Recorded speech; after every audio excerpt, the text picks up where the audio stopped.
بعض لوگوں کی کالز آتی ہیں کہ روزہ بہت سخت لگ رہا ہے کیونکہ بہت شدید گرمی ہے. ذرا سا بھی آپ دھوپ میں چلیں, تھوڑا سا بھی کوئی کام کریں تو سخت پیاس لگنا شروع ہو جاتی. بعض لوگ کہتے ہیں صبح 9 بجے سے پیاس لگنا شروع ہوتی ہے تو سارا دن کیسے گزرے گا. دیکھو میرے بھائی, کم ہمتی یہ بری چیز ہے. کچھ بھی نہیں ہوگا, کوئی نہیں مرے گا انشاءاللہ اتنے آرام سے. کچھ تھوڑا سا برداشت کرنا سیکھیں. یہ کوئی مردانگی نہیں ہے کہ آپ کو پیاس لگنا شروع ہوئی تو اب پریشان ہو رہے ہیں کہ میں کس طرح توڑ دوں, کوئی بہانہ کر لوں, کوئی کیا کر لوں. کم ہمت آدمی دنیا میں کسی بھی کام کا نہیں ہوتا, نہ کم ہمت مرد اور نہ کم ہمت عورت. بعض خواتین پریشان ہوتی ہیں, بہت سخت روزہ لگ رہا ہے, بڑی مشکل, کل نہیں رکھیں گے, آج کیا کریں, سارا دن کیسے گزاریں. یاد رکھو اپنے ضمیر کو مردہ کر کے زندگی گزارنے والا آدمی کبھی سکون میں نہیں ہوتا. غیرت پر اگر سودا کر لو نا, سمجھوتا کر لو, وقتی مزہ بہت ہے مگر اللہ زندگی کا حقیقی سکون چھین لیتے ہیں. جب اللہ نے کہہ دیا فمن شہید منکم الشہر فلیصم, جب رمضان کا مہینہ آئے گا تو تمہیں روزہ رکھنا پڑے گا. جب کہہ دیا تو پیاس زیادہ لگ رہی ہے, کم لگ رہی ہے, بوریت ہو رہی ہے, مزہ آ رہا ہے, نہیں آ رہا, آپ کو روزہ رکھنا پڑے گا. نہیں رکھو گے تو یاد رکھو یہ اسلام کا رکن ہے, جہنم کی آگ کے لیے تیار ہو جاؤ. پھر اس اللہ کو یہ حق حاصل ہے کہ جو پورے سال کھلاتا پلاتا ہے, رزق دیتا ہے, وہ ایک مہینہ اپنے بندوں سے مطالبہ کر سکتا ہے کہ میری خاطر دن میں کھانا پینا چھوڑ دو. روزے تو اصل نام ہی مشقت اور محنت کا ہے. لوگ کہتے ہیں سردی میں رکھ لیں گے. بھائی اللہ تعالیٰ نے گرمیوں میں کیوں رکھ دیے پھر روزے؟ یہ اسلامی جو سال ہے نا, ان میں ایک بڑی حکمت کیا ہے کہ یہ سردی سے گرمی اور گرمی سے سردی کی طرف یہ مہینے کھسکتے رہتے ہیں تاکہ ایک شخص کی زندگی میں نہ تو ہمیشہ گرمیوں کے روزے آئیں اور نہ ہمیشہ سردیوں کے. یہ بڑی حکمت ہے اس میں. اللہ چاہتے تو انگریزی حساب سے بھی روزے فرض کر سکتے تھے نا.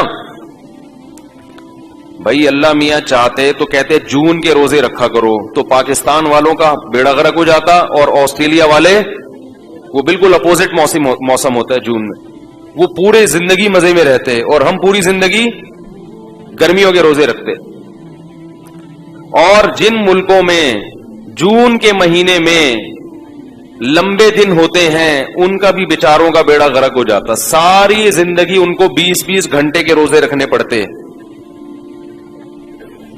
آپ ڈائری لے کے بیٹھا کریں کلپ بنانے پر, جب بھی کوئی ایک ٹاپک ہوتا ہے نا, وہ ٹاپک بعض بڑے اہم ہوتے ہیں, وہ ذہن سے نکل جاتا ہے کیا بولا تھا کیا نہیں تھا.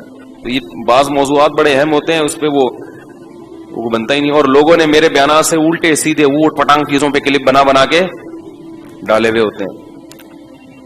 تو یہ حکمت کیا ہے؟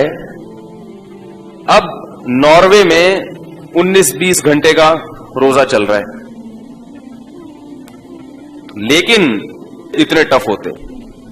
لیکن جہاں ان کے روزے 20-20 گھنٹے کے ہوتے ہیں, وہیں 18 سال کے بعد 4-4 5-5 گھنٹے کے روزے ہوتے ہیں پھر وہ.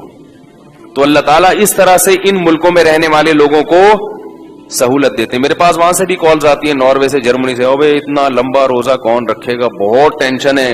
ان کی افطاری اور سحری ایک ہی ہوتی ہے.